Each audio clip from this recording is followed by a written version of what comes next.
যে একা একা শাড়িটা পরতে পারবো। সামনে শীতে খাবো তাও ভালো, ওটা খুলবই না। শাড়িটা পরে আজকে আমি ওই বাড়িতে যাবো, বাড়ি ফাঁকা ফাঁকা। ঠিক আছে থাকবো। তো প্ল্যান গাছ যেগুলো মা আমায় দিয়েছে। Everyone, welcome back to my channel মিষ্টিস blog. আজকে যাবো আমরা চোট ভাঙতে, ও আমাকে দিয়ে আসবে আর কি। তো সকাল সকাল সমস্ত কাজ কমপ্লিট করে নিয়েছি, আর আমার এই কম্বলটা এখানে একটু রোদে দিয়েছি আর কি। সো যাই হোক, আর উপরে ছাদের সমস্ত জামাকাপড় মেলেই এসেছি সকাল সকাল। ভিডিওটা দেখতে থাকো স্কিপ না করে। চলো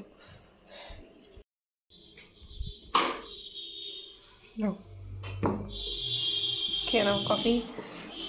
আর এই যে হচ্ছে বিস্কুটের প্যাকেট দিয়েছি। আর এই যে আরেক কাপই দাও। কি দেবো? আরেক কাপ কফি? কেন? ওই কোটোর কফি দাও। ও সামনে শীতে খাবো তাও ভালো, ওটা খুলবই না। বেশ হয়েছে, নষ্ট হয়ে যাবে। বেশ হয়েছে, বেশ হয়েছে। খাও খাও আর কফি। ওই যে ওগুলো দুটো বয়াম দিয়ে দিয়েছি, ওগুলো খাওয়া শেষ করো। আমরা একটু পরেই বেরিয়ে যাব। এদিকে মা মাছ ধুচ্ছে, রান্না করবে। আর এদিকে কুমড়ো ফুল এনেছে, কুমড়ো ফুলের বড়া হবে, তাই তো। আর সকালবেলা লাউ শাকের পাতা বাটা হয়েছে। এদিকে শাক নিয়ে নিয়েছি, কিন্তু সব নিতে পারিনি। কেন? হ্যাঁ নাও, 3 দিন থাকবো না, মিস করবা সবাই, দেখবা কেমন লাগে বাড়ি ফাঁকা ফাঁকা। ঠিক আছে থাকবো 15 দিন। হ্যাঁ দেখেছ, যার টান যার কাছে। কাকিমণি বলছে বেশি দিন থাকবা না, চলে আসবা। আমি পারবো না। ঠিক ঠিক, তোমাদের ছেড়ে থাকতে পারবো না, সত্যি কথা। কেই বাড়িতে থাকছে না, ভাইও বেরিয়েছে রাইডে। মাছগুলো মা এখন ফ্রিজে তুলে নেবে, আর ওগুলো রান্না হবে এখন। আমরা 4 জন বাড়িতে আছি। 4 জনই আছে, 4 জন খেয়ে নেব। এটা কি মাছ মা? ভোলা মাছ। ভোলা মাছ। ব্যালকনির দরজাটাও কিন্তু খুব সুন্দর আছে। তো এদিকে মাছে হলুদ লবণ এভাবে মাখিয়ে রাখা হয়েছে। মাকে পেঁয়াজ কেটে দিয়েছি, আর এদিকে মশলা বেটে নিচ্ছে। আর ওই ফুলগুলো বড়া এখন ভাজা হবে। তো সকালে আমরা এসবই খাবো, খেয়ে দিয়ে আমরা বেরিয়ে পড়বো 12:30 নাগাদ।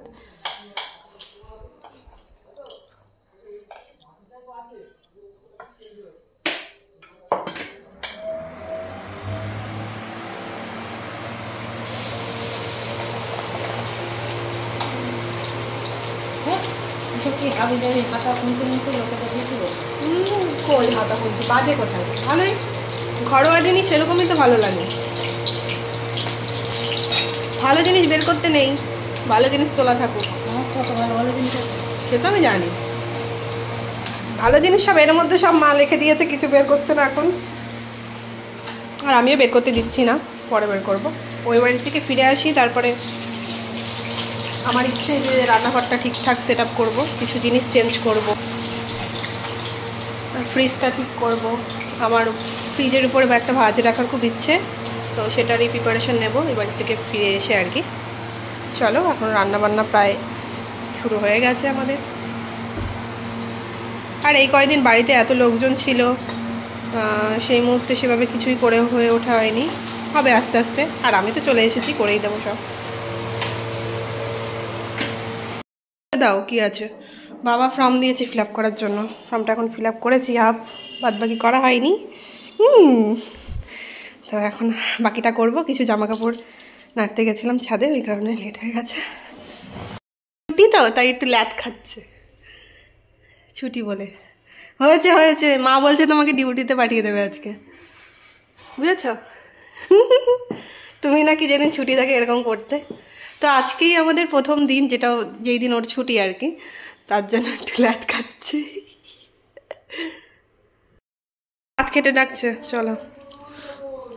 তো আমার এদিকে ফর্ম ফিল আপ কমপ্লিট হয়ে গেছে। সকাল সকাল বাবা এই ফর্মটা আমাকে হাতে ধরিয়ে বললো, মিষ্টি ফর্মটা ফিল আপ করে দাও তো। সো আমার ফর্ম ফিল আপ হয়ে গেছে, এখন নিচে যাবো একটু খেতে। মা এই ব্যাগটা বের করে দিয়েছে আমাকে সব কিছু গুছিয়ে নিয়ে যাওয়ার জন্য। আর এই চাদরটা আমায় গিফট করেছে মা, বিয়ের আগে নাকি কিনে রেখেছে আমার জন্য, আমায় দেবে বলে। চলো।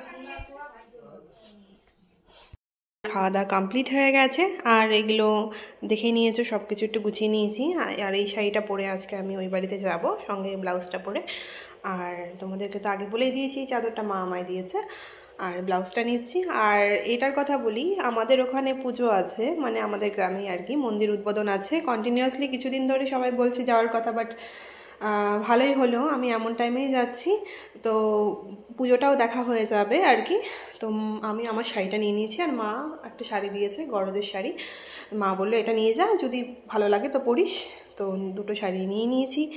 আর এইদিকে আছে আমার কিছু গয়না, তো গয়নাগুলো নিয়ে নিয়েছি, ওই বাড়িতে নিয়ে যাচ্ছি। আর চলো এখন গুছিয়ে নেবো, এখন স্নান সেরে নেব, স্নান সেরে পুরোপুরি রেডি হয়ে যাব। আর ও এইদিকে একটু কাজে ব্যস্ত আছে। আমাদের কুচুপু, মানে ও আমাকে একদিন গিফট করেছিল, আজ থেকে অনেক দিনই আগে বলতে পারো। আর এই রোজটা আমাকে ও দিয়েছে রোস্টের দিন। তো ওইখানে আমি সমস্ত কিছু গুছিয়ে নিয়েছি, তোমরা তো দেখতেই পেলে। এখন একটু স্নানে যাব, স্নান টান সেরে তারপরে সমস্ত কিছু প্যাক করে নেব বাদবাকি। আর নিচে কিছু জিনিস দিয়ে দিয়েছে মা নিয়ে যাওয়ার জন্য। চলো, এগুলো দুটো প্ল্যান গাছ, যেগুলো মা আমায় দিয়েছে আমার ঘরের পাশেই রাখার জন্য। তো এগুলো আমি এখানে রেখে দিয়েছি। মা বলছিল এই গাছগুলো নাকি অনেক শুভ, সন্ধ্যাবেলায় যেমন তুলসী গাছে সন্ধ্যা দেখাতে হয়, ঠিক সেইভাবেই আর কি এই গাছেও ঠিক সেভাবেই যত্ন নিতে হয়। তো মা এই দুটো গাছ আমায় দিয়ে দিয়েছে, আমি ঘরের এক সাইডেই রেখে দিয়েছি। এদিকে দেখো, এখনও প্যান্ডেলের বাঁশ খোলা হয়নি, এতদিন হয়ে গেছে, আমাদের বিয়ে কমপ্লিট হয়ে গেছে। তো আর এইদিকে মন্দির, আর ওই সাইডে সব মাঠ আছে, ওইদিকে আজকে একটু কাজ চলছে, মানে আমাদের সর্ষে আজকে বাঙানো হচ্ছে আর কি, তো ওখানেও একটু দেখতে গেছে। এখন ছাদে চলে এসেছি, আমার কিছু জামা কাপড় মেলা ছিল, এখান থেকে নিয়ে নেব, নিয়ে নিচে গিয়ে স্নানটা সেরে নেব। হলো আমাদের ছাদ, ছাদের থেকে দেখো তালদিঘিটা দেখা যাচ্ছে, আকাশটা ভারী সুন্দর লাগছে আজকে, মিঠে মিঠে রোদ, আর সূর্য তো উঠেই গেছে। চারিপাশের পরিবেশটা দেখো কত সুন্দর, চারিপাশে অনেক গাছপালা, যেটা আমার ভীষণ ভালো লাগে। গাছপালা তো আমার খুবই প্রিয়, তো আমাদের ছাদ থেকে পুরো গাছপালা এত সুন্দরভাবে দেখা যায়, আমার তো খুব ভালো লাগে বিষয়টা। আর এই যে নিচে রাস্তাই আছে, আমাদের বাড়ির সামনেই পুরো রাস্তা, তোমরা তো আগের ভিডিওতে দেখেই নিয়েছো। আমার ছাদের সমস্ত জামা কাপড় না কমপ্লিট হয়ে গেছে, এখন নিচে যাব, নিচে গিয়ে বাদবাকি কাজগুলো সেরে নেব। আর ওই সাইডে সব গান বাজছে, মানে এখনও সরস্বতী পুজোর ভাসান হয়নি ভাবা যায়। এখানে লোকজন ভীষণ আনন্দ করে সরস্বতী পুজোয়, আর তোমাদের তো আগের ভিডিওতে দেখিয়ে দিয়েছি সমস্ত কিছু। যাই হোক, আর সমস্ত জামা কাপড় নিয়ে নেওয়া হয়ে গেছে, এখন নিচে যাব, নিচে গিয়ে স্নানটা আমি সেরে নেব।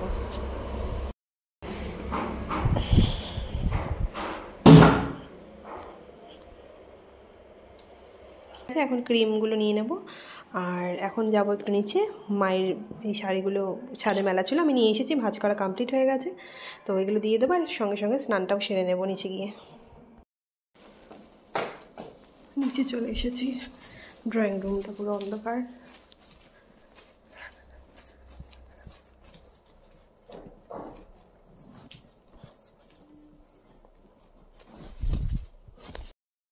স্নানে যাব, জামা কাপড়গুলো নিয়ে নিই। জামা কাপড় নেওয়া হয়ে গেছে, এবার স্নানটা সেরে নেবো তাড়াতাড়ি করে।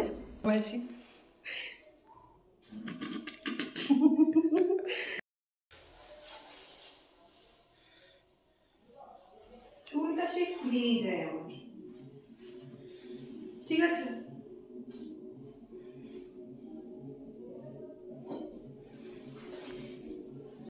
পড়া কমপ্লিট হয়ে গেছে, আর আমি একা একাই শাড়ি পরেছি, আমি ভাবতেই পারিনি বিয়ের পর যে একা একা শাড়িটা পরতে পারবো। তো রেগুলারই শাড়ি পরি যদিও, আর এটা একটা নতুন শাড়ি আজকে বের করলাম শাড়িটা পরার জন্য। তো জানি না কেমন লাগছে, কেমন হয়েছে পরা, বাট আমার কমফোর্টেবল লাগছে শাড়িটা পরে। চলো আমরা তো এখন বেরিয়ে পড়বো, ভিডিওটা আজ এখানে শেষ করছি, দেখা হচ্ছে পরের ভিডিওতে, বাই।